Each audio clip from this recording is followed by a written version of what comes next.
When you go to the St. George's Market, you are greeted by a wide array of colours and texture. It represents a potpourri of all things Grenadian, from ground provision and fruits to local herbs and spices.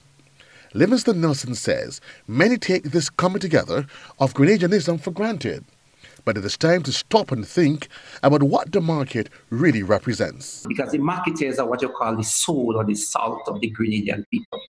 If you go to the market and you are able to speak or you're able to understand as a visitor, if you're able to understand the lingo, the language that is spoken there, you are going to be able to speak to any Grenadian in any other walk of life. Nelson says people may not recognize it, but each booth, tray of product tells of a story about Grenada's geography. At the St. George's Market in particular, we have representation from every parish, maybe apart from Carriacou and Pitimati, every parish. We have persons, and then what happened again, you have the geographic spread. You might have people from particular parts of the island that comes with a speciality, like Willis is probably known mainly for seasoning. St. David is probably known mainly for the breadfruit, St. Andrew for the watermelon, cantaloupe, coconut, etc., etc. And if sales may be slow on any given day, that does not mean that the rich exchanges cease. Nelson says one just needs to listen out of the conversation that elicits a smile or creates bonds and lasting friendships. Nelson believes that the time has come for a cessation of the everyday humdrum of life to allow for a national conversation of the true value of local market life.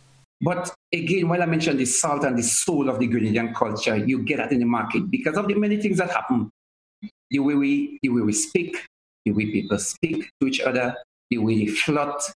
In the market, you have a lot of flirting going on, but mind you, it is something that is contagious for one day. It is there in the day, and usually, to my opinion, it doesn't spread beyond that. But people call each other in the real Grenadian area, like auntie, uncle, sweetheart, Dudu darling, grandpa, grandma, those kind of things are them. And the kind of jokes that is taking place. So when you go to the market, you get a sense of this Grenadianness, this feeling of being Grenadian.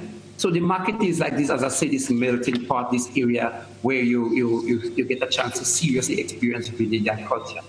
At its peak, he believes that $1 million changes hands at Grenada's marketplaces around the island on a weekly basis. Joseph Cador, GBN News.